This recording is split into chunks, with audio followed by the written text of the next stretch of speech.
nibyo reka mbasuze kandi mbahe ikaze mbifurize kugubwa neza mwese kuri aya masaha twongeye kugaruka muri studio kuri mikoro Bosco ngiye ugiye kubagezaho aya makuru n'ibiganiro bigiye kwibanda kandi kugagaruka cyane mu burasirazuba bwa Repubulika Iharanira Demokarasi ya Kongo. Tureba uko byifashe gatanu ku kandi.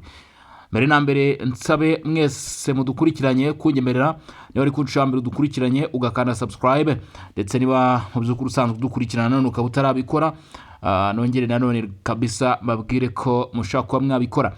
Hanyuma rero tugiye kwinjira mu makuru akomeye cyane, amakuru aza kwibanda cyangwa se aza kugaruka mu burasirazuba bwa Repubulika Demokarasi ya Kongo koko mu ntara za Kivu y'Amajyepfo na Kivu y'Amajyaruguru ahari kubera imirwano ikomeye cyane. Leta Zunze Ubumwe za Amerika basabye ko nta numwe ugomba kwitambika umugambi wo kwigarura Rubaya kubera ko ubu ngubu tuvugana amasezerano arashyushye hagati y'ibihugu byombi uko ari bibiri, ni ukuvuga hagati ya Repubulika Iharanira Demokarasi ya Kongo ndetse na Leta Zunze Ubumwe za Amerika mu bijyanye n'ubucukuzi bw'amabuye y'agaciro kandi bugakorwa mu buryo bugezweho, aho bashaka guhagarika uburyo bwa gakondo bwose ndetse n'ibice byakorerwagamo ubucukuzi bw'amabuye y'agaciro mu buryo bwa gakondo hose. Ikiriho rero Leta Zunze Ubumwe za Amerika bagomba kubanza guhagarika ikibazo cy'umutekano muke, ari nayo mpamvu kuri ubu ngubu abarwanyi 23 bagomba kwamburwa ibirombe by'amabuye y'agaciro bya Rubaya nk'uko amakuru akomeye cyane ari kutugeraho. Nago kuri ubu ngubu Leta Zunze Ubumwe za Amerika zishobora kuvuga kuri gahunda y'ibitero bikomeye cyane byongeye gutangira bundi bushya byo kwigarura bimwe mu bice bitandukanye by'umwihariko b'Imongungu ndetse na Rubaya. Ariko kandi by'agaciro gakomeye cyane kigomba kwasobanukirwa kuri inshuro 23 ntabwo iza gusigarana umujyi wa Goma. Uti kubera iki? Kwari yuko kugeza kuri uyu munsi cyangwa se kugeza maginga ya umujyi wa Goma ugomba kuba igisubizo gikomeye cyane kandi kidasanzwe ku barwanyi ba 23, ariko mu gihe babyemerera na Leta Zunze Ubumwe za Amerika, ariko kuri mu gihe batakibyemerera na Leta Zunze Ubumwe za Amerika, izi nyeshyamba zigomba gusohoka muri uyu mujyi wa Goma ku kabina keza. Felix Tshisekedi ati mu kwezi kwa gatandatu nta murwanyi n'umwe 23 urabu kibarizwa mu mujyi wa Goma, ndetse kandi Goma irafatwa mbere ya Bukavu kubera ko ibizakurwa muri Rubaya byose bigomba gucishwa mu mujyi wa Goma, kandi ntago bizakuna mu gihe 23 yinangiye kugufungura ikigo cy'indege mpuzamahanga cya Goma. Ubwo M23 igomba gukurwamo, hanyuma ikibuga cy'indege mpuzamahanga cya Goma kikagenzurwa n'abagishoboye ndetse n'abemeye gukorana na Leta Zunze Ubumwe za Amerika. Ni gahunda nshya. Abashinwa bose bagomba kwirukanwa muri Repubulika Demokarasi ya Kongo, abafitemo imigabane ikagurwa. Ibyo ndaza kubigarukaho muri aya makuru.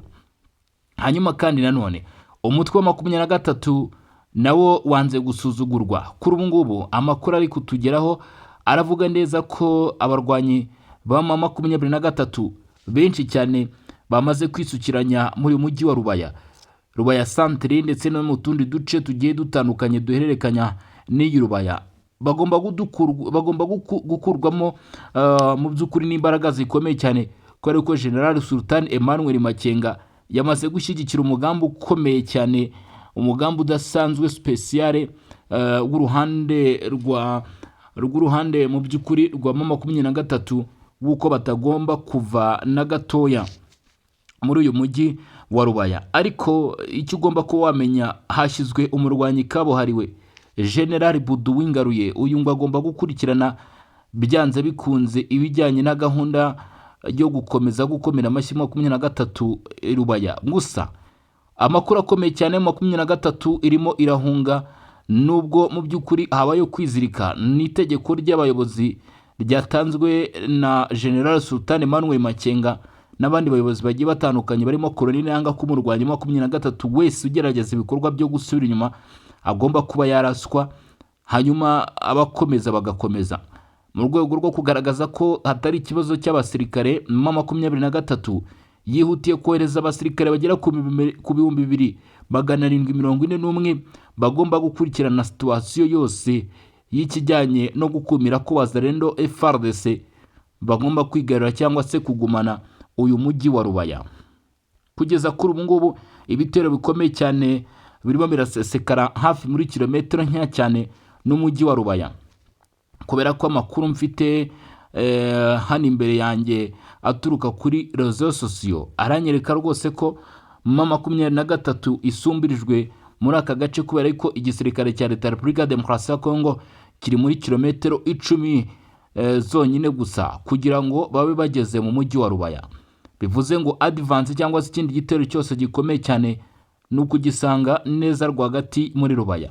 Amakuru akomeye kandi arongera gushimangira ko kugeza kuri ubu ngubu hano ku mirongo y'imbere ku rugamba abaturage benshi bagiye bahunga imirwano, ndetse kandi si abaturage bahunze imirwano bonyine gusa bo muri Rubaya, ahubwo na Ngungu kugeza kuri ubu ngubu yambaye ubusa.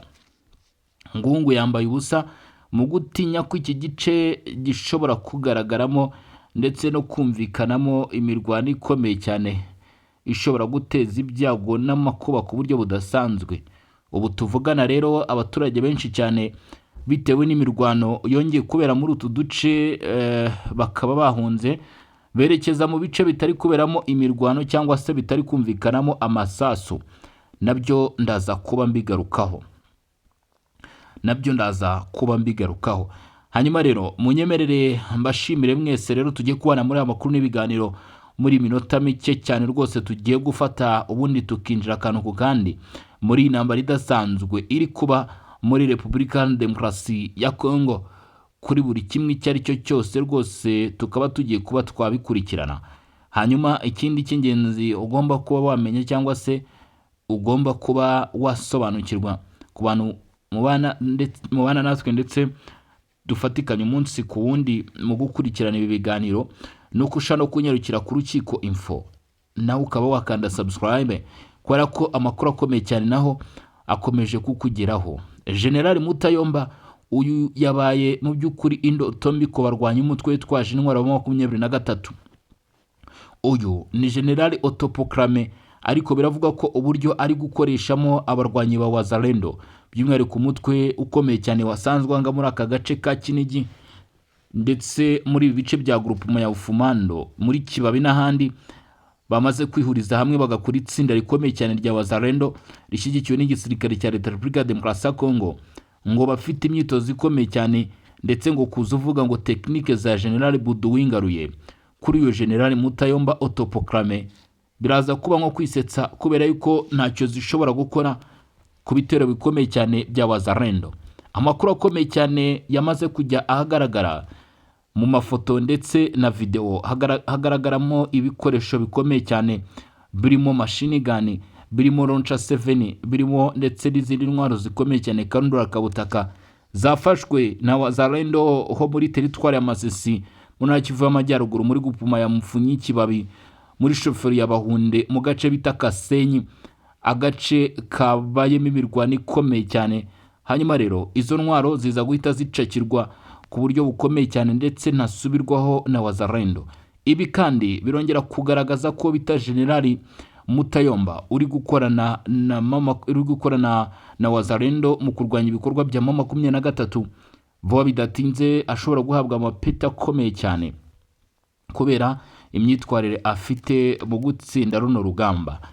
Nk'abantu mwe ibintu byabaye ibindi ku mirongo y'imbere ku rugamba, inzozi mbi kuri General Budu wingaruye nukumva ko mu by'ukuri afite igitutu cya General Mutayomba isaha yari yose ushobora kuba mu by'ukuri yagera rwose vuba bidatinze mu maboko ya Rubaya. Ni mu gihe M23 amakuru ari kutugeraho ari kwemeza ko bamwe mu barwanyi b'uyu mutwe bari basanzwe bakorana nawo muri Rubaya bamaze kumanika amaboko.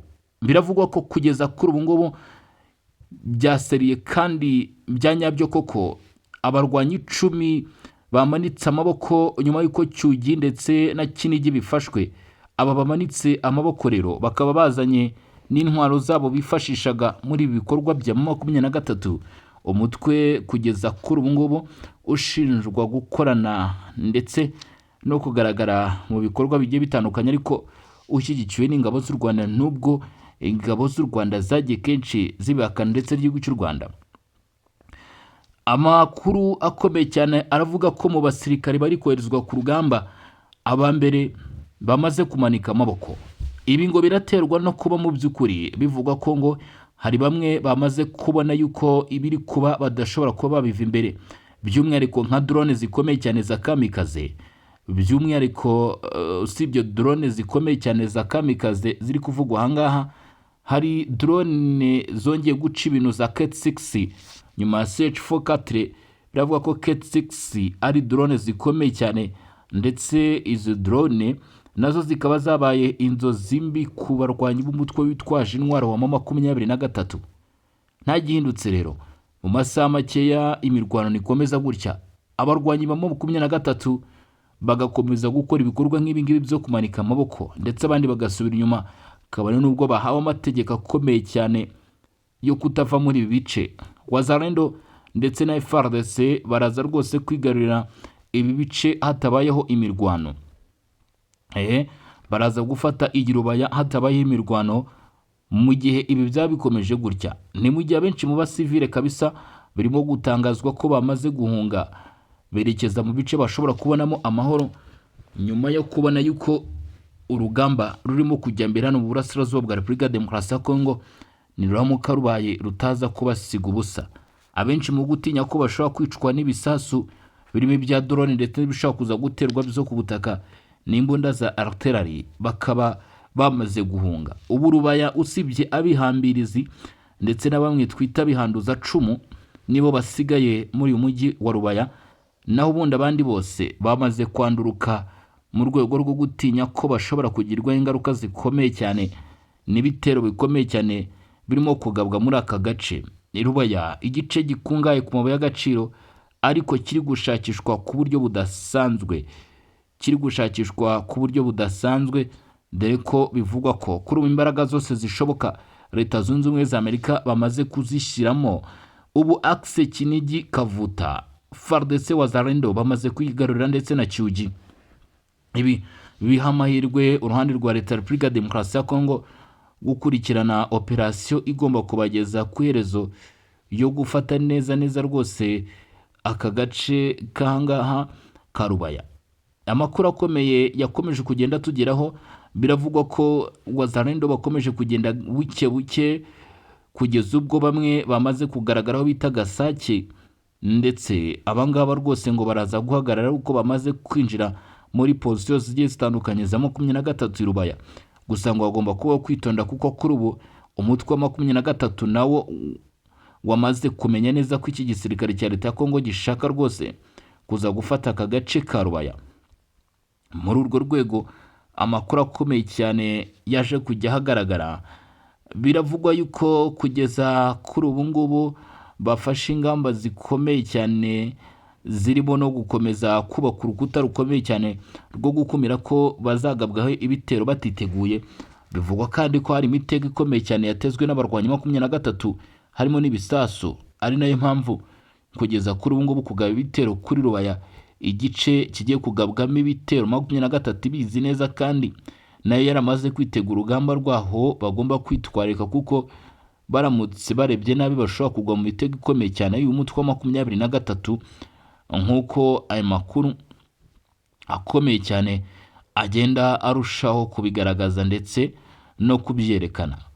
Hanyuma abacanshuro kuri baturuka muri Amerika y'Amajyepfo bakomeje guca ibintu muri Cyugi ndetse na Kinigi.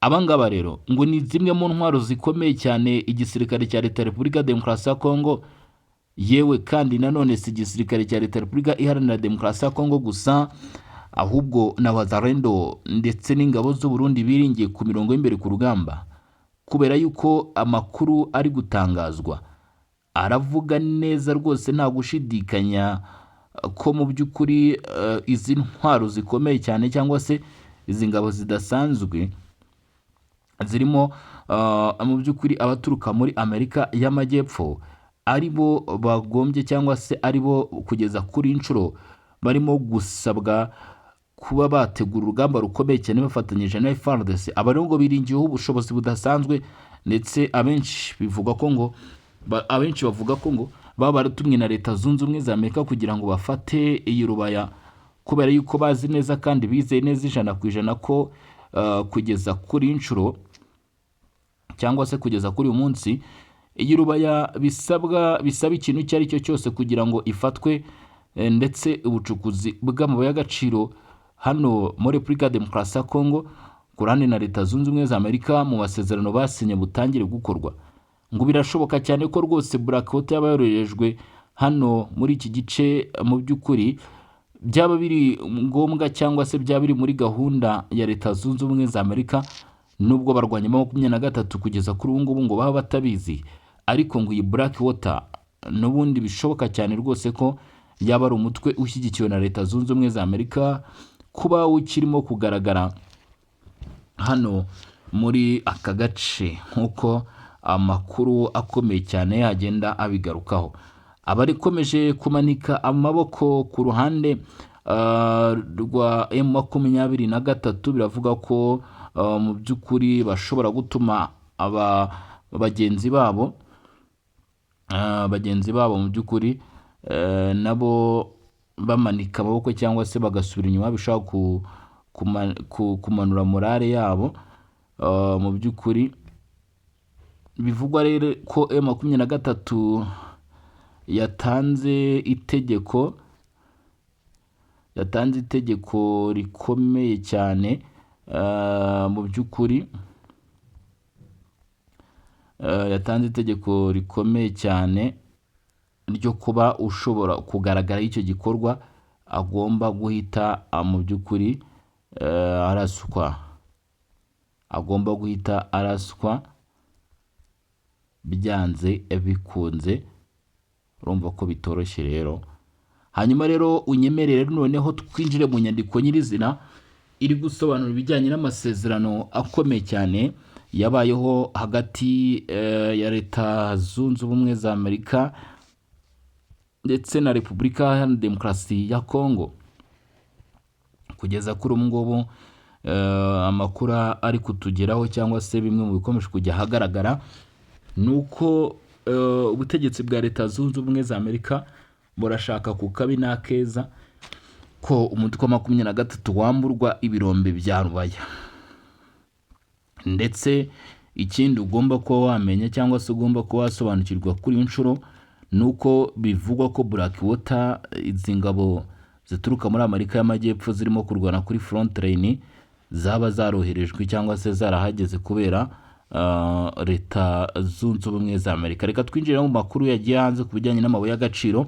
Amasezerano rero y'ubucukuzi hagati ya Repubulika ya Demokarasi ya Kongo na Amerika niyo tugiye kwinjiramo, ngo Washington yinjiye mu rugamba rwo gushaka amabuye y'agaciro ya Repubulika ya Demokarasi ya Kongo. Iki gihugu cya Repubulika ya Demokarasi ya Kongo kiri kwinjira mu cyiciro gishya mu mateka y'ubucukuzi bw'amabuye y'agaciro mu biganiro bya diplomasi n'ubukungu biri hagati ya Kinshasa na Washington. Amasezerano y'imikoranire hagati ya Repubulika ya Demokarasi ya Kongo na Leta Zunze Ubumwe za Amerika ku mabuye y'agaciro akenerwa cyane ku rwego rw'isi yafunguye inzira nshya mu kuvugura no guteza imbere urwego rw'ubucukuzi muri icyo gihugu. Aya masezerano agaragazwa nk'ubufatanye buha inyungu impande zombi, ariko yanateje impaka n'impungenge ku bijyanye n'igenzura ry'umutungo kamere wa Repubulika ya Demokarasi ya Kongo, guteza imbere inganda zitunganya amabuye imbere mu gihugu, ndetse n'ibibazo by'umutekano muke bikomeje kugaragara mu burasirazuba bwa Kongo. Leta ya Repubulika ya Demokarasi ya Kongo nicyo gihugu cya mbere ku isi gikungahaye kuri cobalt, kandi gifite umwanya ukomeye mu bucukuzi bwa cuivre n'andi mabuye akenerwa mu ikoranabuhanga n'ingufu zisukuye. Ibi byatumye Amerika itangira kongera ishoramari muri uru rwego, mu gihe Ubushinwa bumaze imyaka myinshi bufite ijambo rikomeye mu bucukuzi bw'amabuye y'agaciro ya Kongo. Inyungu zihariye ku bashoramari b'Abanyamerika. Mu bikubiye muri aya masezerano hari gahunda yo korohereza ibigo by'Abanyamerika gushora imari mu bucukuzi bwa Repubulika ya Demokarasi ya Kongo. Leta ya Kongo irateganya ko hari ibirombe n'abantu bihariye hazahabwa ibigo by'Abanyamerika uburenganzira bwo kubanza kubyinjiramo mu kubicukura. Aya masezerano kandi ateganya korohereza ibyo bigo bya Amerika mu misoro mu gihe cy'imyaka 10 hagamije kubyongerera icyizere no gukurura abandi bashoramari. Hari kandi gahunda yo gutunganya amabuye y'agaciro imbere muri Kongo aho kuyohereza hanze adatunganyijwe. Intego nuko cuivre, cobalt na lithium bizajya bitunganyirizwa muri Repubulika ya Demokarasi ya Kongo kugira ngo igihugu cyungukire ku gaciro kiyongereho ndetse hanaboneka imirimo mishya. Impande zombi zanemeye ku guhererekanya ubumenyi n'ikoranabuhanga hagamijwe kongera abanyekongo ubushobozi mu kazi k'ubucukuzi n'inganda zibushingiyeho, impungenge ku mutekano ndetse no ku miyoborere. Aya masezerano ntabwo agarukira ku bukungu gusa, harimo no kurwanya ubucuruzi butemewe bw'amabuye y'agaciro ndetse no guhagarika inkunga ihabwa imitwe yitwaje intwari ikora mu burasirazuba bwa Kongo. Ariko hari abatangiye kwibaza ku ngaruka y'amasezerano ashobora kugira ku miyoborere y'igihugu. Perezida Felix Tshisekedi aherutse kuvuga ko hari uburyo bumwe na bumwe bw'inzego za leta bushobora kuvugururwa kugira ngo aya masezerano ashyirwe mu bikorwa neza. Ibiro byateje ibiganiro kuba hashobora no kuvugururwa itegeko nshinga. Minisitiri w'ubucukuzi bwa Repubulika ya Demokarasi ya Kongo bita Louis Watuma Kabamba avuga ko ubu bufatanye bushobora gufasha mu gukurikirana neza inkomoko y'amabuye y'agaciro no kongera umucyo mu micungire yayo. Mutoshi agaragaza inyungu nshya za Amerika. Kimwe mu birombe bikomeye birebwa n'aya masezerano usibye Rubaya harimo aho bita Mutoshi, ni ikirombe giherereye mu ntara ya Ruraba. Iki kirombe cyahoze gicukurwamo n'abaturage ku buryo bwa gakondo, ariko nyuma sosiyete ya CHEMF itangira gahunda yo guhindura iki kigo gukora ubucukuzi bwa kijyambere bwa Cuivre ndetse na Cobalt. Iyi sosiyete ariko yaje kugira imyenda igera kuri miliyoni 900 z'amadolari, bituma ubu iri mu nzira yo kugurwa n'ikigo cy'abanyamerika cyitwa Vachas Minerals.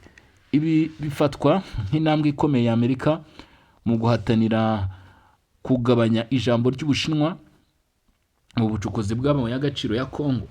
Gusa hari impungenge ku bushobozi bwa Vachas Minerals kuko ari ikigo kitaragira uburambe buhagije mu bucukuzi bunini bwa kijyambere. Abacukuzi gakondo bafite ubwoba bwo kubura akazi n'imirimo. Abaturage benshi bari basanzwe bakora ubucukuzi bwa gakondo bavuga ko ari bwo buryo bwabo bwonyine bwo kubona amafaranga. Uwitwa Ngweji, umwe mu rubyiruko rwakoraga ubucukuzi ndetse na n'uyu munsi ukibikora, avuga ko afite impungenge ko abashoramari b'abanyamerika bashobora gufata ahantu hose bakirukana abaturage. Ati ahantu dukorera hadufashaga cyane kuko nta yandi mahitamo twari dufite ndetse n'indi mirimo twari dufite.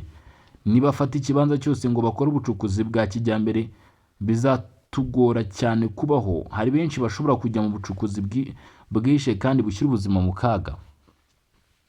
Uyu ngo arasaba leta ya Kongo ko hari igice cyasigara mu by'ukuri kikajya cyifashishwa n'abaturage hagakorwa ubucukuzi gakondo kugira ngo ibiri bibashe kuboneka.